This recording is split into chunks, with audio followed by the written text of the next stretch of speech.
একজন সাধারণ বালক থেকে যিনি হয়ে উঠেছিলেন একজন মহান শাসক, গড়ে তুলেছিলেন ভারতবর্ষের সবথেকে বড় সাম্রাজ্য। তিনি হলেন মৌর্য সাম্রাজ্যের প্রতিষ্ঠাতা চন্দ্রগুপ্ত মৌর্য, যে শক্তিশালী নন্দরাজাদের মুখোমুখি হতে স্বয়ং আলেকজান্ডারের সৈন্যরা সাহস পায়নি।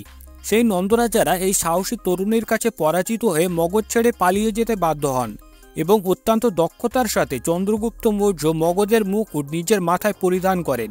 দীর্ঘ 23 বছর ধরে সাফল্যের সাথে শাসন করার পর চন্দ্রগুপ্ত মৌর্য বিশ্বের সমস্ত আনন্দ ছেড়ে দেন এবং নিজেকে একজন জৈন সন্ন্যাসী রূপে পরিণত করেন।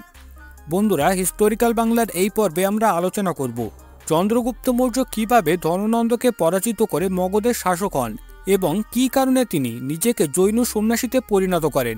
চলুন ভিডিওটা শুরু করা যাক। আনুমানিক 340 খ্রিস্টপূর্বাব্দ নাগাদ চন্দ্রগুপ্ত মৌর্য জন্মগ্রহণ করেন। তার পিতার মৃত্যুর পর তিনি তার মায়ের সাথে পাটলিপুত্রে আসেন। কথায় আছে, শৈশবে তার মা তার দেখাশোনার দায়িত্ব একজন গোপালককে দেন, কিন্তু এই গোপালক পরবর্তীকালে চন্দ্রগুপ্তকে এক শিকারীর কাছে বিক্রি করে দেয় এবং এই শিকারীটি তাকে গোচরণে নিযুক্ত করেন। সময়ের সাথে সাথে চন্দ্রগুপ্ত স্থানীয় রাখাল বালকদের নেতা হয়ে ওঠেন। অন্যদিকে মগধে তখন ধননন্দের শাসন চলছে। ধননন্দ ছিলেন একজন অত্যাচারী শাসক। তিনি তার প্রজাদের উপর নানা রকম কর চাপিয়ে তাদেরকে অতিষ্ঠ করে তুলেছিলেন। তাই প্রজাদের ধননন্দের প্রতি ক্ষোভ সৃষ্টি হয়।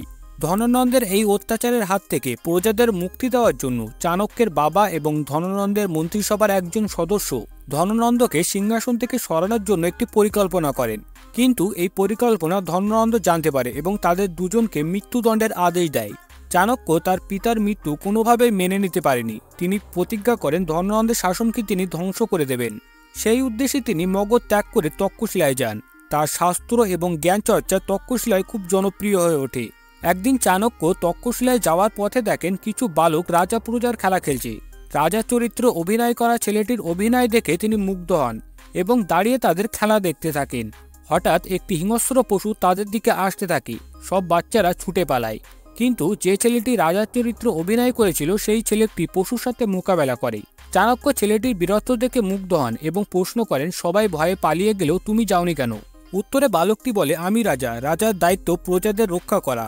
এরপর চাণক্য সেই বালকটিকে তার সাথে তক্ষশিলায় নিয়ে যান এবং তাকে শাস্ত্র, অস্ত্র এবং ধর্মশিক্ষা দিয়ে বীর যোদ্ধাতে পরিণত করেন। চন্দ্রগুপ্তের শিক্ষালাভের পর চাণক্য তাকে সেখানকার আদিবাসীদের নিয়ে একটি সৈন্য তৈরি করতে বলেন।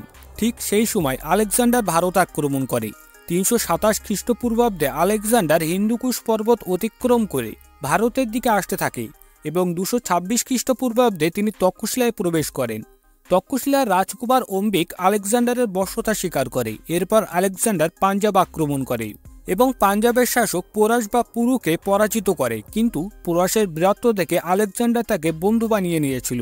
পাঞ্জাব আক্রমণের পরে তিনি মগধের দিকে আসতে থাকে। তখন মগধের শাসক ছিলেন ধননন্দ। আলেকজান্ডার ধননন্দের বিরাট সেনা দেখে নিরাশ হয়ে পড়েন এবং ফিরে আসাকে ভালো মনে করেন। আলেকজান্ডার ভারত থেকে চলে যাওয়ার পর মগধ রাজ্যে বিশৃঙ্খলা ও অশান্তি দেখা দেয়। প্রজারা ধননন্দের অত্যাচারে ভুগছিল। এদিকে ধননন্দ চাণক্যকে তার দরবার থেকে অপমানিত করে তাড়িয়ে দিয়েছিলেন, যার কারণে চাণক্য তার প্রিয় শিষ্য চন্দ্রগুপ্ত মৌর্যের সাহায্যে মগধে ছড়িয়ে পড়া বিশৃঙ্খলার সুযোগ নিয়ে নন্দবংশের পতন ঘটান এবং মৌর্য সাম্রাজ্য প্রতিষ্ঠা করেন। এরপর ধীরে ধীরে চন্দ্রগুপ্ত মৌর্য তার প্রধানমন্ত্রী এবং শিক্ষক চাণক্যের সাহায্যে সমস্ত মহাজনপদ দখল করে এবং অখণ্ড ভারতের শাসক হয়ে ওঠেন। এরপর 305 খ্রিস্টপূর্বাব্দে আলেকজান্ডারের সেনাপতি সেলুকাস নিকেটার ভারত আক্রমণ করে। চন্দ্রগুপ্ত মৌর্য তাকে পরাজিত করেন। এই যুদ্ধে পরাজিত হয়ে সেলুকাস গ্রিকদের দখলে থাকা কাবুল, গান্ধার, হিরাট এবং বালুচেস্তান চন্দ্রগুপ্তের হাতে তুলে দেন আর তার নিজের কন্যা হেলেনাকে চন্দ্রগুপ্তের সাথে বিয়ে দেন। আর চন্দ্রগুপ্ত সেলুকাসকে 500টি হাতি উপহার দিয়েছিলেন। এরপর সেলুকাস ফিরে যান এবং তার রাষ্ট্রদূত হিসাবে মেগাস্থানিসকে চন্দ্রগুপ্তের দরবারে রেখে যান। এই কারণে আমরা মেগাস্থানিসের লেখা ইন্ডিকা গ্রন্থ থেকে চন্দ্রগুপ্ত এবং তার সাম্রাজ্য সম্পর্কে জানতে পারি। এইসব গ্রন্থ থেকে জানা যায় চন্দ্রগুপ্ত মৌর্যের সাম্রাজ্য পূর্বে বাংলা থেকে শুরু করে পশ্চিমে আফগানিস্তান ও বালুচেস্তান এবং উত্তরে কাশ্মীর থেকে শুরু করে দক্ষিণে দাক্ষিণাত্তর মালভূমি পর্যন্ত বিস্তৃত ছিল। সেই জীবনে চন্দ্রগুপ্ত মৌর্য জৈন আচার্য ভদ্রবাহুর কাছে আধ্যাত্মিক শিক্ষা লাভ করেন এবং সিংহাসন ত্যাগ করে জৈন ধর্ম গ্রহণ করেন।